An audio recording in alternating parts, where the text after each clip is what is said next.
은혜 받으실 하나님의 말씀 창세기 26장 12절 13절의 말씀이 되겠습니다.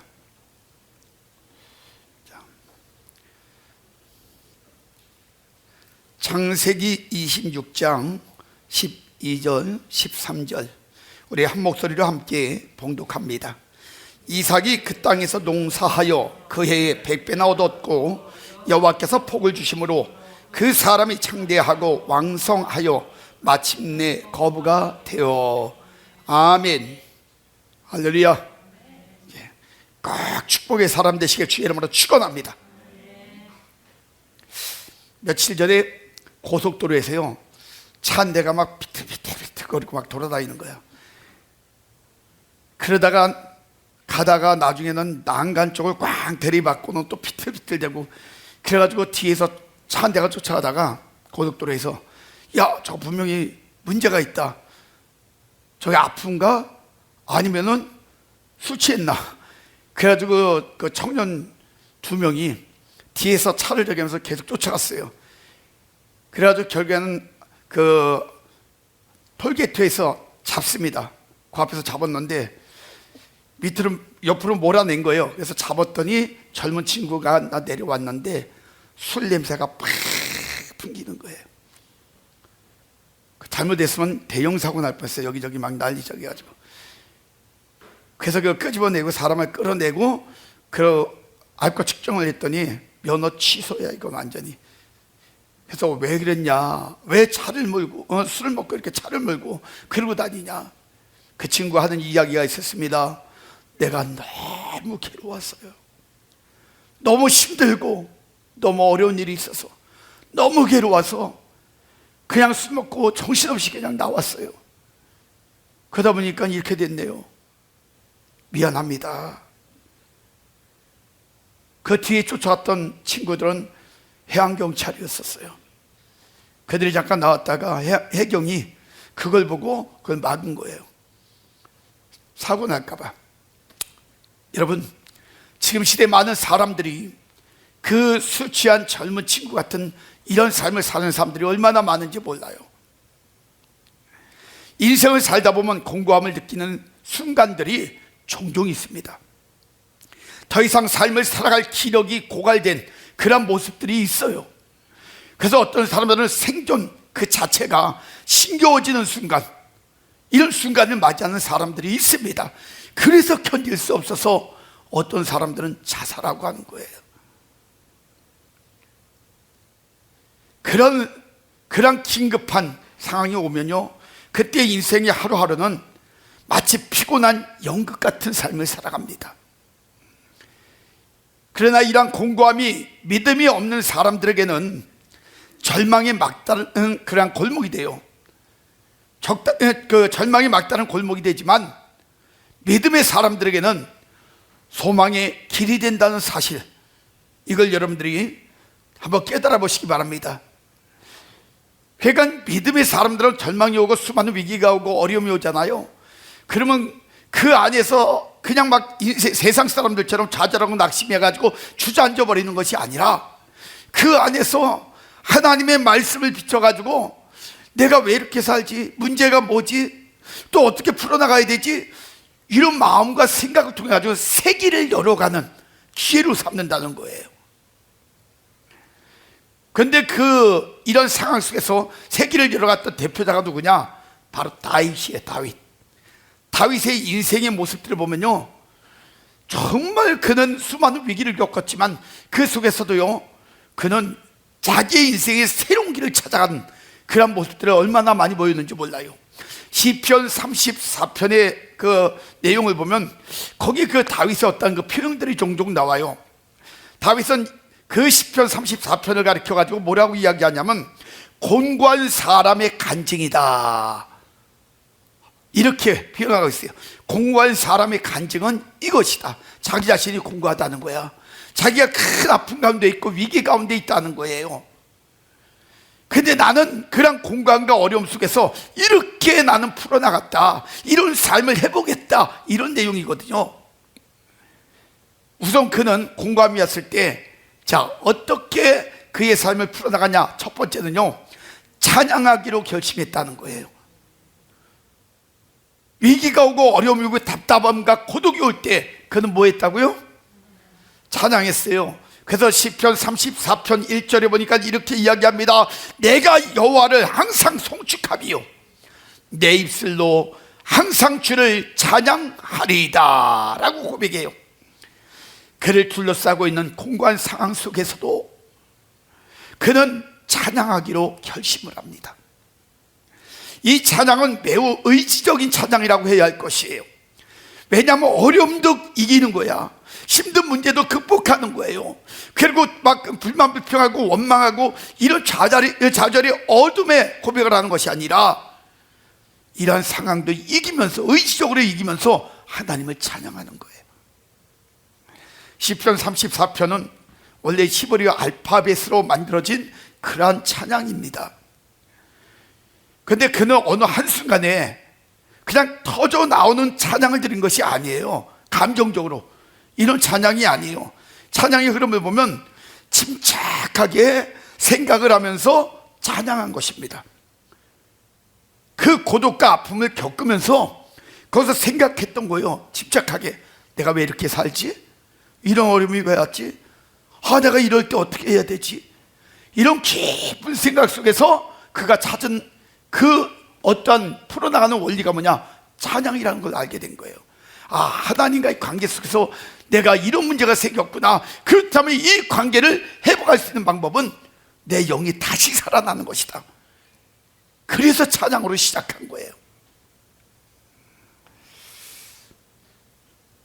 사랑하는 여러분, 이 상황 속에서도 주님은 여전히 광대하신 그런 분이라는 사실을 인정하고 그분을 높여드리고자 하는 그 고백, 이것이 찬양이고, 그런 그 고백이 곧 자신의 신앙의 모습이에요. 다윗은요, 위기가 오고 어려움이 올 때마다 육으로 풀지 않았어요. 하나님과의 관계 속에서 영으로 풀었는데 그 영적인 제일 먼저 풀기 쉬운 것이 찬양이라는 거예요. 여러분, 어려움이 올 때마다 뭐하고 살아라? 찬양하고 사시길 주의 이름으로 축원합니다. 그 다음에 두 번째로는요, 그는 기도하기로 결심을 해요. 고독이 오고 힘든 문제가 올 때 딴 거 하지 않았습니다. 그는 주저앉아 있지 않았어요. 침륜에 빠지지 않았어요. 그는 기도하기로 결심을 했어요. 시편 34편 4절을 말씀합니다. 내가 여호와께 간구하매 내게 응답하시고 내 모든 두려움에서 나를 건지셨도다. 이렇게 이야기하고 있어요. 그는 자신의 두려움을 인정하고 그 두려움에서 건져주실 것을 하나님의 기도로 구합니다. 잘 들으셔야 돼요.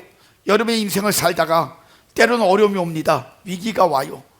두려움이 옵니다. 환경에 대한 두려움, 죽음에 대한 두려움, 질병에 대한 두려움, 수많은 두려움들이 와요. 이때 다른 것 할 거 없어요. 주님을 인정하고 하나님을 인정하고 그분에게 그 문제로부터 건져주실 것, 구원해 주실 것을 구하는 거예요. 주님의 신실하심을 믿고 주께서 이 공감의 상황에서 그의 피난처가 되어달라고 다윗은 지금 호소하고 있는 거예요. 이 얼굴을 들 수 없는 상황에서 내가 너무 부끄럽고 너무 연약해서 얼굴을 들 수 없는 상황에서 주님의 얼굴만을 구하기로 결심하는 다윗. 그 다윗의 간절한 기도 속에 하나님께서 은혜를 베푸시면서 얼굴의 그 모습을 바꿔주기 시작해서 결국에는 자신의 얼굴이 더 이상 부끄러운 얼굴이 아닌 빛을 발하는 얼굴이 될 것을 그는 믿었다는 거예요. 다윗은 마침내 주의 구원을 경험하게 됩니다. 이것은 공고함의 벼랑 끝에서 경험한 전혀 상식 밖의 풍요함이었다는 거예요. 인간의 생각으로는 해결할 수 없어. 자기 그 상식으로는 이거 어떻게 해결이 안 돼. 그런데 하나님께 기도했더니 하나님께서 상식 밖의 기적을 통해서, 이적을 통해서 새로운 일을 통해 가지고 해결을 해 주시더라는 거예요. 오늘 여러분의 인생에 문제가 왔습니까? 공부해요?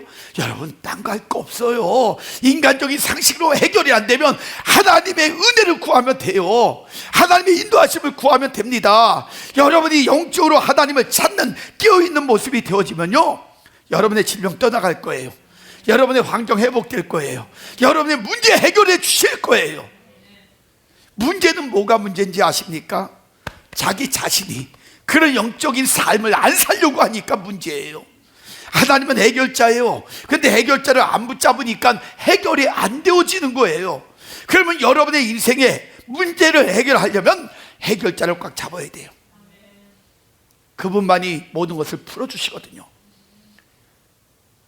여러분에게 권면합니다. 여러분 지금 있는 위기나 어려움이요, 여러분은 절대로 풀 수 없습니다.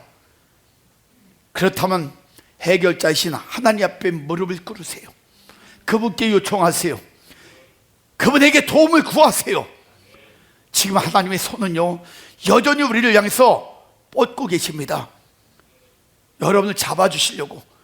근데 문제는 여러분들이 그 손을 안 잡고 뿌리치셔서 여러분 도움을 얻지 못하는 것뿐이에요. 도움의 손을 내밀라는 거예요. 하나님의 손을 잡으라는 거예요. 하나님의 그 오른팔은 능력의 팔이라고 그랬어요. 그 능력이 여러분에게 전해지는 순간에 여러분의 인생의 그 어둠이 다 떠나가는 거예요.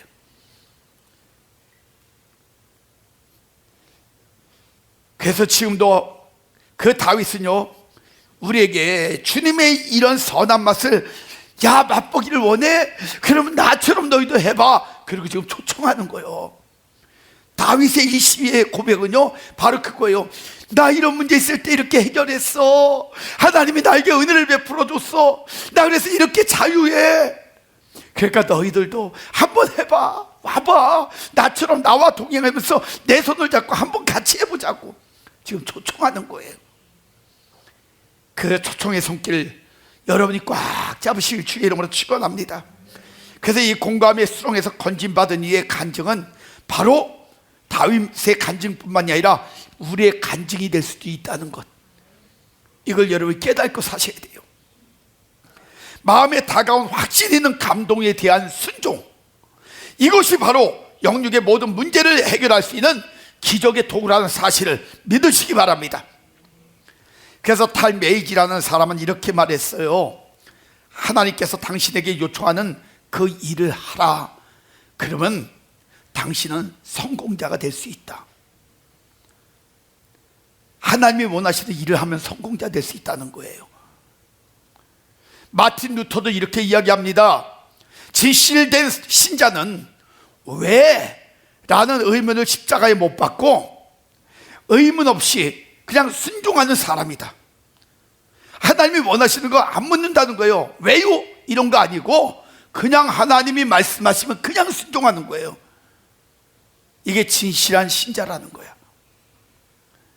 영국의 시인 맥도널드는 순종은 모든 문의 열쇠다, 이렇게 이야기했어요.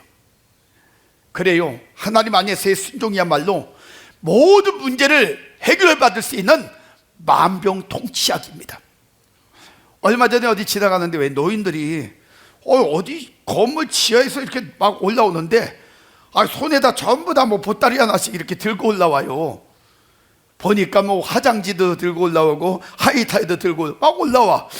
그래서 내가 자꾸 신기해가지고, 아니 여기 오늘 무슨 그 노인들 잔치 있었어요?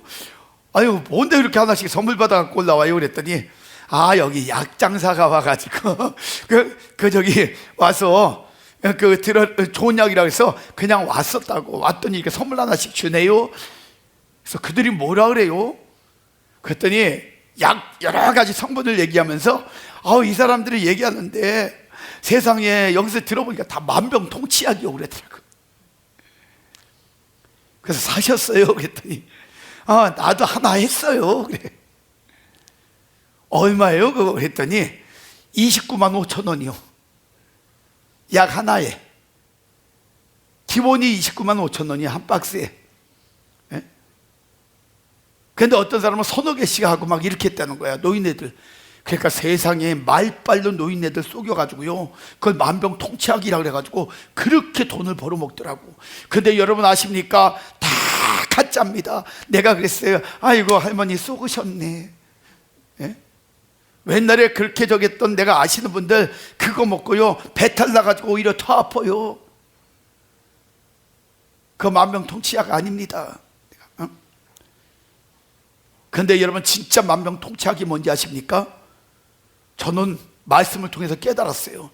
하나님 안에서의 순종이야. 증거를 대드릴까요? 확실한 증거를 대드릴게요. 여러분 열왕기하 5장에 보면요 무슨 사건이 벌어지냐면 아람 왕의 군대 장관 나아만 사건이 벌어져요. 근데 그 나아만 장군이 어떤 사람이야? 문둥병이 걸렸어. 그래가지고요 나아만 장군이 온몸이 지금 썩어 들어가요. 문둥병이 걸려가지고.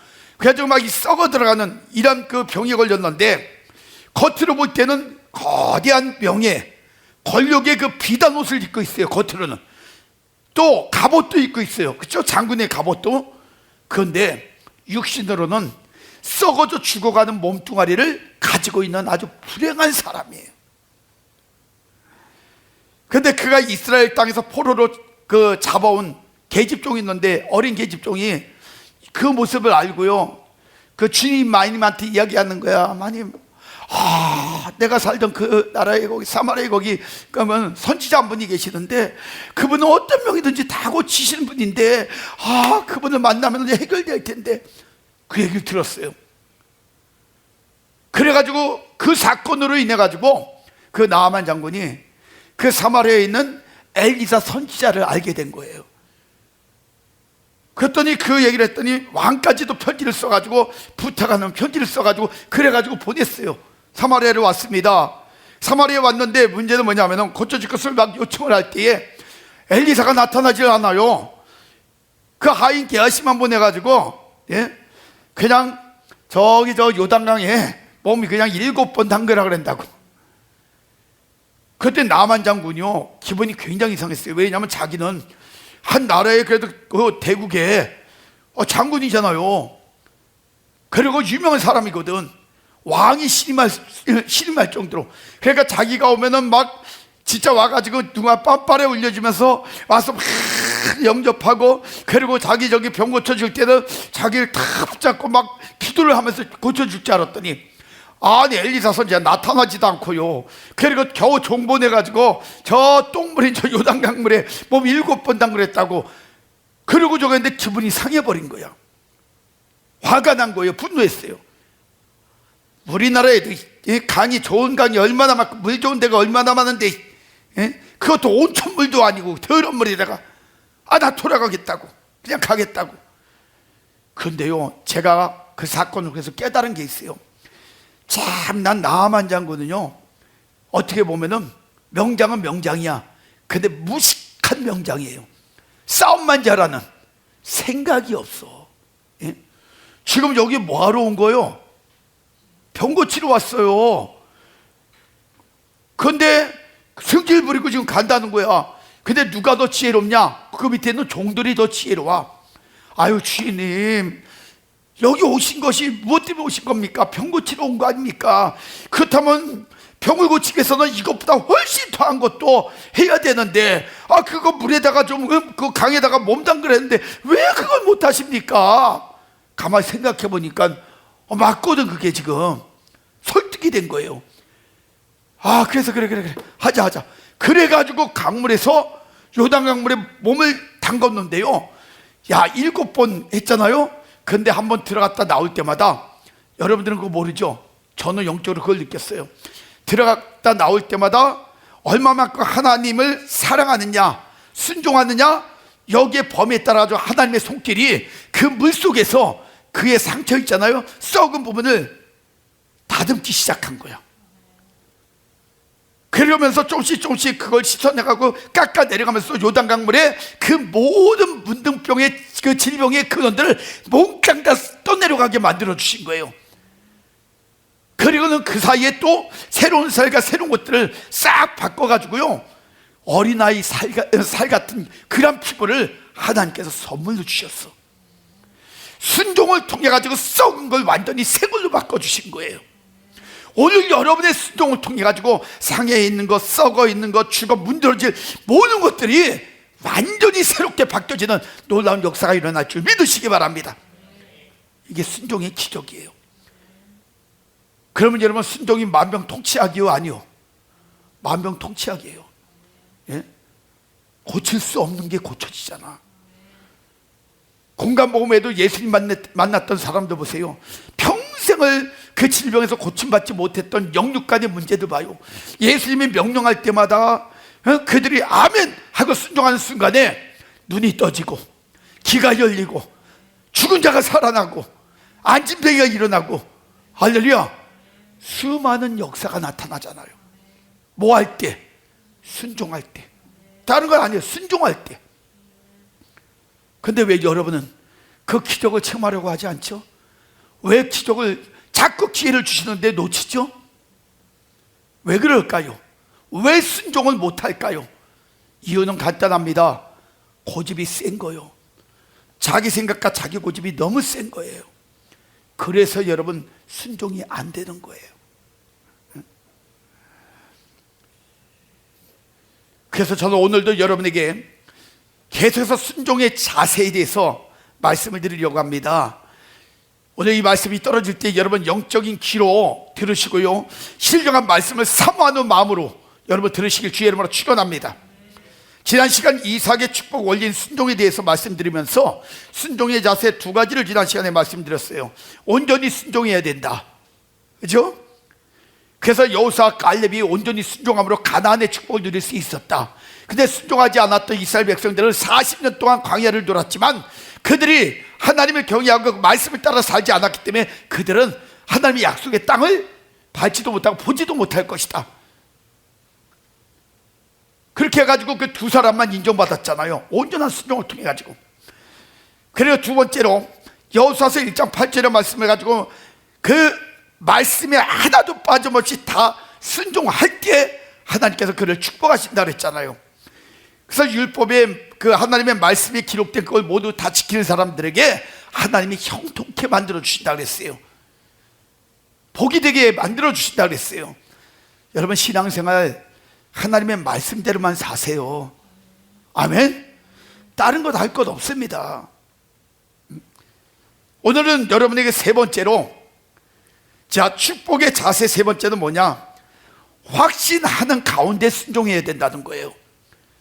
순종을 그냥 무조건 아멘 그러고 막 하는 게 아니라 그 왜 무엇에 대해서 순종하라 그랬는가, 이 순종을 통해서 하나님이 무엇을 원하시는가, 그런 거에 관한 확신이 있잖아요.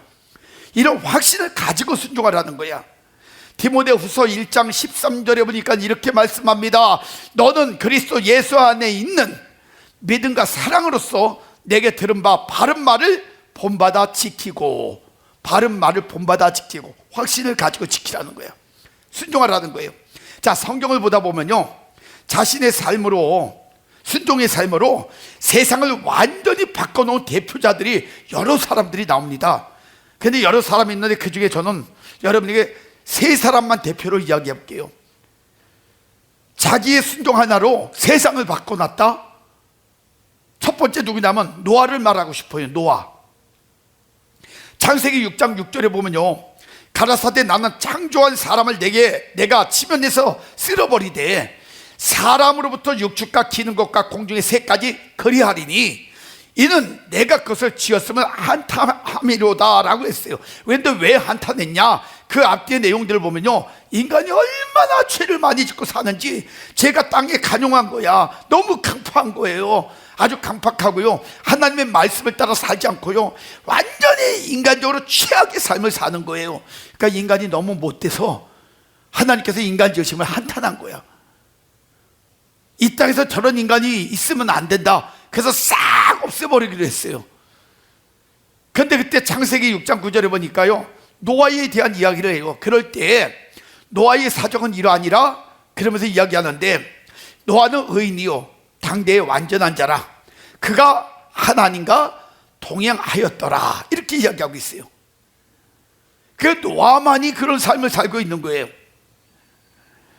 그리고 22절에 보니까, 창세기 6장 22절에 보니까 이 노아가, 그렇게 사는 노아가 하나님께서 산꼭대기에다가 방주를 지라 그러니까, 배를 만들라 그러니까요, 다른 사람 같으면 생각해봐요. 배를 바다에다 만들어야지 산꼭대기에다 만드는 사람이 어디 있어? 그렇잖아요. 그런데도 이 노아는요, 아멘 한 거야. 하나님이 말씀하시면 무조건 믿는 거예요. 어디에다 뭘 하든지 따지지 않는 거예요. 그래서 거기 보니까 이렇게 이야기해요. 하나님이 자기에게 명하신 대로 다 준행하였더라, 이렇게 이야기하고 있어요 지금. 그러니까 히브리서 11장 7절도 믿음으로 노아는 하면서 아직 보지 못하는 일에 경고하심을 받아 경외함으로 방주를 예비하여 그 집을 구원하였으니. 야, 이게 중요한 거예요. 여러분 봐요. 온 지면에 있는 사람 가축이 공고 다 물로 죽여버렸어요. 다 죽이는데 노아가 하나님 앞에 순종함으로 인해서 노아와 가족만 산 거예요. 그래가지고 그 한 사람으로 인해 가지고 인류에 다시 사람이 살 수 있는, 사람이 또 이렇게 번성되어져 가지고 살아갈 수 있는 통로를 만든 거예요. 한 사람의 순종이 세상을 바꾸는 거예요. 그 다음에 누가 있냐? 아브라함 같은 사람이 있잖아요. 아브라함. 창세기 12장 1절부터 4절에 보면 여호와께서 아브라함에게 이르시되 너는 너희 본토 친척 아비 집을 떠나 내가 내게 지시할 땅으로 가라. 야, 이건 명령입니다. 그렇죠? 그러면서 뭐라 했냐? 내가 너로 큰 민족을 이루고 내게 복을 주어 너를 창대케 하리니 너는 복의 근원이 될지라. 너를 축복하는 자에게는 내가 복을 내리고 너를 저주하는 자에게는 내가 저주하리니 땅의 모든 족속이 너를 인하여 복을 얻을 것이니라. 이 아브라함이 여호와의 말씀을 쫓아갔고, 자, 아브라함이 뭐 했다고요? 순종했다는 거야. 순종. 그렇죠? 롯도 그와 함께 갔으며 아브라함이 하란을 떠날 때 그 나이가 75세였다는 거예요. 그런데 여러분 생각해봐요. 75세에도 나이가 먹었어도 아멘하고 순종하면요, 하나님께서 그를 통해 가지고 믿음의 족속을 수도 없이 축복의 족속을 만들어내는 거야. 한 사람을 통해 가지고 세상을 바꿔놓는 거예요. 야, 이게 얼마나 중요한지 알아요? 한 사람의 삶에 그 어떤 영향이 이렇게 큰 거예요. 노아 한 사람을 통해서 세상에 또 사람이 살아갈 수 있는 통로를 만들었어요. 아브라함 한 사람을 통해 가지고 세상에 축복의 통로를 만들었어요. 그 다음에 세 번째는 어떤 사람이냐? 예수님의 어머니 마리아예요. 예수님의 어머니 마리아. 누가복음 1장 38절에 보면 그 마리아가 가로되 주의 계집종이오니 말씀대로 내게 이루어지이다 하며 천사가 떠나가니라 그랬거든요. 이게 무슨 얘기냐면 천사가 나타나가지고 야, 네가 성령으로 잉태돼가지고 아들을 낳을 것인데 그 아들의 이름을 예수라 하라. 그리고 이야기를 한단 말이에요. 자, 그러면은 여러분 봐요. 지금 이 마리아는요, 그냥 요셉과 그 정혼만 했어요. 아직 결혼한 상태가 아니에요. 그러니까 사내를 모르는 그런 여자야. 그러면 남자와 여자가 관계를 맺지 않고 잉태가 돼요, 안 돼요? 안 된단 말이에요. 근데 천사가 나타나가지고 그런 남자, 사내를 모르는 그 아가씨에게 야, 성령을 통해서 네가 잉태될 것이다. 이건 지식적으로도 상식적으로도 이건 말이 안 되는 얘기야. 이해가 안 되는 얘기예요. 그런데요, 이 마리아가 아멘, 그리 될 줄 믿습니다 그러는 거야 지금. 근데 어떻게 이런 믿음을 갖고 순종을 할까? 가만히 보니까요, 누가복음 1장 37절에 보니까 이런 말씀이 나와요. 대저 하나님의 모든 말씀은 능치 못하심이 없느니라. 이 말씀을 믿어버린 거야 마리아가. 세상적인 상식으로는 이해가 안 되는 얘기인데 하나님의 말씀은 능치 못함이 없다, 그걸 믿어버린 거예요. 세상에 그 믿음 하나가 결국엔 예수님이 이 땅에 오셔가지고 인류 구원의 길을 열어놓는 통로가 된 줄 믿으시기 바랍니다. 그 순종 하나가. 예? 그래서 저는 여러분들이 그 항상 순종할 때는 확신하는 가운데서 순종하세요. 하나님이 뭔가 우리에게 원하실 때는 반드시 거기에 관한 결과들을 말씀해 주시거든요. 알게 하시거든요. 그래서 그 확신을 가지고 순종하면요, 어떤 순종이든지 다 할 수 있어요. 그런데 문제는 뭐냐면은 그냥 순종해. 그러니까 어쩔 수 없이 그냥 확신도 없이, 그 영적 감동도 없이 그냥 순종하니까 고생은 고생들하고 힘은 들고 믿음이 없으니까 순종은 하는데 믿음의 순종이 아니라 억지 순종이라 축복이 없는 거야. 확신을 가진 영적인 축복은요, 반드시 하나님의 결과를 보게 만드는 거예요. 자, 네 번째 순종의 자세는 뭐냐? 자신이 원치 않는 경우에도 순종해야 돼요. 여러분들이 신앙생활하면서 참 가장 많이 싸우는 게 뭐예요? 하나님이 원하시는 게 이것저것 있는데 나에게, 그렇죠? 근데 내 마음이 원치 않는 거야. 나는 싫은 거야. 난 이렇게 하기 싫어. 근데 하나님이 이걸 원하셔. 이걸 하라고 그러는 거야, 자꾸. 근데 여러분 아세요? 내가 싫은 건 뭐예요? 내가 왜 싫은 거예요? 내가 육적으로 살면서 내가 하고 싶은 대로 하고 싶은데 하나님은 그걸 자꾸 아니다, 잘못됐다, 이렇게 고쳐라. 또 나는 이렇게 막 문지를 쓰고 싶은데 하나님은 그렇게 쓰지 말아라, 이런 방법으로 써라, 이런 사람을 위해서 써라, 이러면서 자꾸 하니까 내 마음과 내가 살아가는 삶의 패턴과 하나님 원하시는 게 너무 다른 거예요.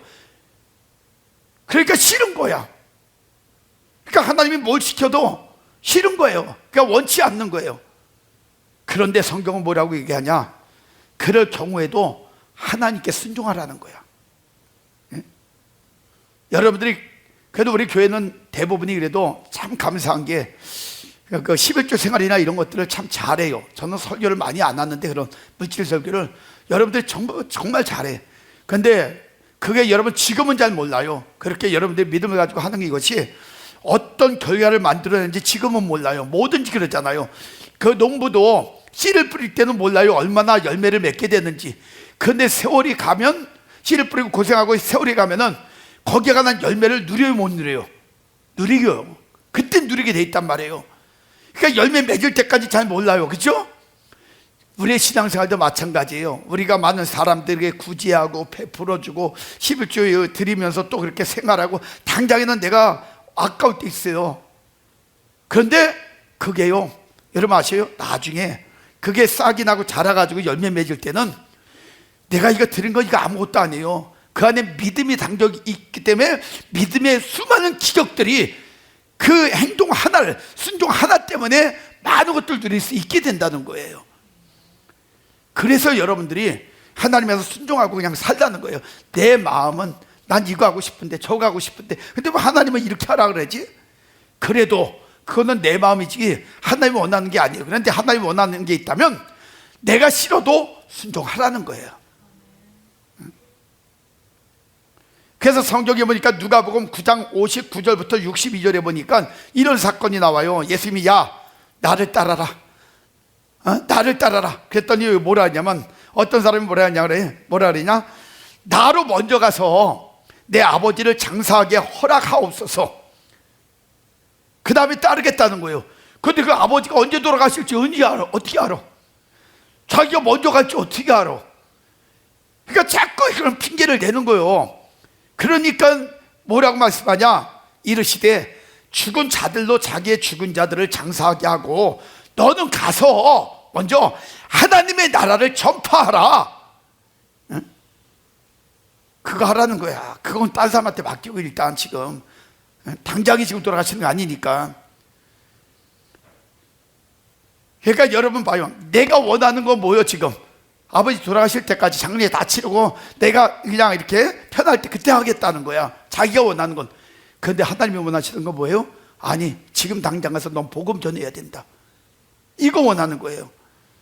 또 하나가 있어요. 그 뒤에 보니까 또 다른 사람이 이르되, 이렇게 이야기해. 그러면서 주여 내가 주를 따르겠나이다마는 나로 먼저 내 가족을 작별하게 허락하소서. 그러니까 자기는 집에 가서 그냥 가족들하고 작별하고 이러고 이제 주님을 따르겠다는 거예요. 그런데 여러분 생각해 봐요. 가가지고 또 붙잡고 아니되옵나이다, 아버님 안 되리나이다, 여보 안 돼, 막 이러고 저기다 보면은 마음이 또 흔들리면은 주님을 따라요 못 따라요? 시대적인 배경도 예수님 믿고 예수님 따르다 죽은 사람들이 얼마나 많아, 순교자들이. 그렇죠? 그러니까 주님이 뭐라고 이야기하냐면 야 손에 쟁기를 잡고 그리고 뒤를 자꾸 뒤돌아보면은 그거 되겠느냐? 네가 갈 길은 앞을 쫙 쟁기를 잡고 앞을 쫙 하면서 열면서 가야 되는데, 앞을 보고 가야 되는데 뒤돌아보고 쟁기 잡고 가면 어떻게 되겠어요? 길이 삐뚤삐뚤 엉망이 되는 거야. 그죠? 그래서 이야기하는 거야. 무엇이 우선순위고 무엇이 바른 것이고 뭘 먼저 보고 그리고 살아야 되는지 먼저 깨달아라. 열심히 복음 전하다 보면 가족들 얼마든지 나중에 또 만나고 할 수 있잖아요. 근데 사람들은 그런 생각 안 하는 거야. 내가 하고 싶은 대로 하겠다는 거예요. 내가 원하는 대로. 근데 주님은 이야기해요. 야, 그건 너희들이 원하는 거지 내가 원하는 건 이거야. 그리고 이야기하는 거예요. 여러분, 이 사건에서 우리는 뭘 깨달아야 되는지 아십니까?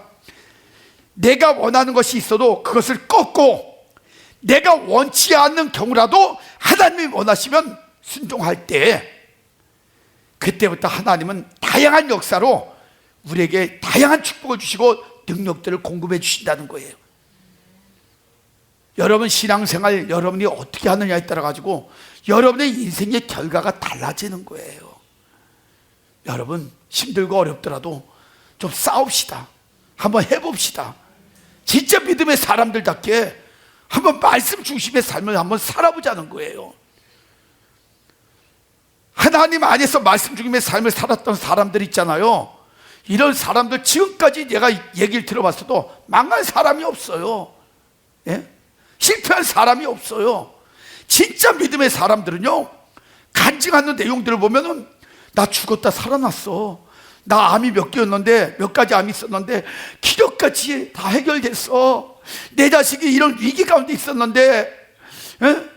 그런데 중환자실에 있었는데 세상에 나는 하나님 앞에 한 것도 없는데 무릎 꿇고 기도하면서 하나님 앞에서 그냥 이렇게 살겠다고 고백만 했는데도 하나님이 내 자식 그 중환자실에서 건져주셨어. 막 수많은 여러 가지 간증들을 얼마나 많이 듣는지 몰라요. 지금도 하나님은 살아계셔요. 지금도 하나님은 역사하셔요. 그 하나님 안에서 우리가 할 수 있는 건 순종 하나만 제대로 하면 그게 여러분 만병통치약이 될 거예요. 예화 하나 드리고 이제 말씀을 정리하겠습니다. 그 미시간주에 위치한 미군 부대 사령부가 있는데 거기 이제 잔디밭 한 구역을 책임지고 있는 늙은 상사가 있었어요. 그 사람에 대한 이야기예요. 이 상사가 한 사병에게 그 일을 이제 위임을 합니다. 그러면서 뭐라 하냐면 매일 5시에 정각에 잔디밭에 물을 주라는 거예요. 걔가 사병은요, 얼마나 그 상사의 말을 통해 가지고 아주 양심적으로, 매우 양심적으로 그 시간에 상사가 있든 없든 대가서 물을 줬어요. 근데 어느 날 심한 폭풍우가 왔어요. 그 이제 폭풍우가 오니까 이제 그냥 그 자기는 내무반에서 뭐 이것저것 이제 정리를 하고 있어요. 이불도 정리하고 그러고 있는데 그 상사가 그때 들어온 거예요. 그러니까 이제 5시가 된 거야. 그때가 5시였어, 저녁. 그래서 딱 들어오더니 딱 그 사병, 그냥 침낭을 이렇게 정리하는 사병을 봤더니, 야! 왜 너 여기 있어? 네가 왜 여기 있냐고 지금. 응? 그러고 막 호통을 쳤어요. 그때 이 사병이 이야기합니다. 아, 상사님 보세요, 밖을 보세요. 지금 비가 내리고 폭풍우가 치고 지금 저렇게 저기 하는데 어떻게 나가냐고. 비가 내리는데 물 안 줘도 되지 않냐 그랬더니 하는 얘기가, 야, 그건 그거고 너 우비 있잖아. 우비 쓰고 나가서 하라는 거야. 비가 쏟아지는데. 여러분 이 사건이 얼마나 웃긴지 알아요? 사람이 자기 주장도 있고 의지가 있다는 거 좋은 거예요. 그죠? 그러나 변할 수도 있다는 가능성을 무시하고 자기 의견만을 고집하는 것, 이건 편협한 마음이라는 거예요. 다른 사람들이 볼 때, 특별히 하나님께서 보실 때에 합당하지 않은데도 계속 자기 주장을 하는 것, 이게 뭐냐? 이게 고집이라는 거예요. 오늘날 사람들이 이런 고집의 사람들이 너무 많다는 거예요. 자기가 원하는 것, 자기가 하고 싶은 대로 이거 꺾으라는 거, 지금 그 얘기하는 거예요. 여기 이 상사처럼, 늙은 상사처럼 그냥 자기 고집대로, 사실 상황이 바뀌었잖아요. 가서 그냥 호수로 물 뿌리는 게 더 좋아요? 폭풍과를 내려가지고 그 많은 물을 쏟는 게 더 좋아요? 말이 안 되는 거거든. 근데 괜히 고집 피우는 거야. 요즘 그렇게 자기 고집으로 사는 사람들이 많다는 거예요. 그래서 여러분, 성경은 뭐라고 얘기하는지 아세요? 로마서 2장 5절에 이렇게 이야기해요. 이거 여러분의 마음에 두시고 사셔야 돼요. 다만 내 고집과 해결치 아니한 마음을 따라 진노의 날, 곧 하나님의 의로우신 판단이 나타나는 그날에 임할 진노를 내게 쌓는도다 그랬어요. 자기 고집으로 자기가 심판받고 진노당할 그거 자기가 쌓는 거야. 그러면 고집을 피워야 돼요? 말아야 돼요? 고집스럽게 살아야 돼요? 아니요, 버려야 됩니다. 예? 버려야 돼요. 근데 지금도 이런 말씀을 듣고도 오늘도 여전히 이제 예배 끝나고 나면은 또 고집스럽게 자기 감정대로, 자기 생각대로, 자기 방법대로 살아가잖아요 또. 그러니까 그게 나중에 심판날에 하나님의 진노를 자기가 쌓고 있는 거야. 이거 무서운 겁니다. 그래서 여러분, 하나님의 사람의 속성을 또 이렇게 말씀하는 거예요. 그래서 야, 믿음의 사람은 이런 속성을 가지고 살아야 돼. 그러면서 디도서 1장 7절에 뭐라고 말씀하냐면, 감독은, 하나님 안에 사는 사람들은 하나님의 청지기로서 책망할 것이 없고, 그 다음에 뭐냐, 제 고집대로 하지 아니하며. 진짜 하나님의 사람들은 뭐로 하지 않는다고요? 자기 고집대로 하지 않아요. 급히 분내지 아니하며, 술을 즐기지 아니하며, 구타하지 아니하며, 더러운 이익을 탐하지 아니하며, 이렇게 이야기하고 있어요. 이제 여러분들은 이 말씀들을 다시 한번 가만히 생각해 보세요. 그리고 한번 정리 한번 해봅시다. 자, 하나님이 지금 우리에게 원하는 것이 뭐라고요? 어떤 자세? 순종하는 자세예요. 그리고 하나님이 그 순종하는 자세를 보고, 그리고 하나님이 원하시는 기준에 합격된 사람들을 통해서 겨우 세상적으로 먹고 마시는 이런 육적인 거 아니에요. 이 정도로 끝나는 게 아니에요. 하나님은 지금 믿음의 대표자들로 그들을, 하나님의 순종하는 자들을 세상을 변화시키시고 인류의 모든 영혼을 살리는 일에 세계적으로 쓰시겠다는 거예요. 큰 사람으로, 능력의 사람으로. 아멘. 그래서 지금도 우리에게 이런 말씀을 들을 수 있는 이런 기회를 주시는 거예요. 오늘 여러분에게 들려졌던 말씀들을 가만히 돌아보면서 하나님이 왜 오늘 이런 말씀을 나에게 듣게 하셨는가? 그러면 분명히 내가 듣고 이걸 느낄 때 하나님은 나를 향해서 지금 요구하시는 것이 있는 것이 아닌가? 한번 돌아보세요. 분명히 있습니다. 각자에게 요구하시는 것이 있어요. 이 아무개야, 아무개 원사야, 아무개 집사야, 너희들 이렇게 살지 말고 내가 원하는 건 이거야. 네가 한번 해봐. 순종해봐. 그러면 내가 너를 통해서 아브라함처럼, 여호사 갈렙처럼 축복의 사람으로 너를 쓸게. 너를 통로로 삼아가지고 이런 일을 너와 내 자손들에게 분명하게 누리게 할게. 한번 해봐. 그리고 말씀하시는 거예요. 이거 깨닫고 오늘 여러분, 우리 자신들이 찬양하고 기도하실 때 하나님, 내가 앞으로 남은 세계는 정말 하나님 앞에 온전한 순종을 통해 가지고 하나님의 말씀만 의지하고 그리고 살기를 원합니다. 때론 내가 원하는 것이 아무리 강할지라도 하나님이 원하시는 것이 있다면 내 원하는 마음과 생각을 다 꺾고 하나님이 원하시는 것을 우선순위로 최선을 다하겠습니다. 그러한 삶을 살 때 하나님, 그 말씀을 통해서 우리에게 약속하신 그 축복 가운데 거할 수 있는 기회를 나에게 허락하여 주옵소서. 이런 문제를 놓고 이 시간에 결단하며 기도하는 그러한 시간을 갖겠습니다. 하나님께서 말씀하시는 그 세미한 음성들이 우리의 영혼 속에 각인되어지기를 원합니다. 인생을 살면서 수도 없이 우리는 얼마나 우리 고집이 센지, 끊임없이 들려지는 말씀이 있음에도 불구하고 한쪽 귀로 듣고 한쪽 귀로 흘려버리는 어리석은 삶을 살아갈 때가 얼마나 많았는지 모릅니다. 그 결과가 지금 현실입니다. 그 결과가 지금 이 수많은 위기와 어려움입니다. 하나님, 이것이 우리가 잘못 살아간 하나님이란 결과입니다. 이제는 무릎을 꿇고 하나님의 음성에 귀를 기울이고 모든 인생의 해결자이신 하나님의 말씀에 순종하는 삶을 살아가는 그러한 인생들이 되어지기를 원합니다. 우리의 생각과 마음을 꺾게 하고 또 우리의 모든 인생 전체가 하나님의 주권 속에 있음을 인정하며 하나님께 모든 걸 맡길 수 있도록 역사하여 주옵소서. 다윗왕처럼 힘든 고난과 하나님 위기가 올 때마다 먼저 찬송하는 삶을 살아가게 하시고 무릎을 꿇고 기도하는 인생들 되어지게 하여 주옵소서. 그래야 할 때에 어둠이 떠나가게 하옵소서. 질병이 떠나가게 하옵소서. 환경이 회복되게 하옵소서. 직장과 사회 문이 열려지게 하옵소서. 그리고 인생의 새로운 길이 열려지는 은혜 있기에 부족함이 없도록 축복하시고 역사하여 주옵소서. 오늘 모든 심령들의 아름다운 삶의 결단이 믿음의 결단이 헛되지 않게 하시고 이제 변함없는 마음을 가지고 살아갈 때에 그때마다 역사하시던 하나님의 그 은혜로 평생 간직하며 살아갈 수 있는 아름다운 축복의 가정, 축복의 인생들 되어질 수 있도록 역사하여 주시옵소서.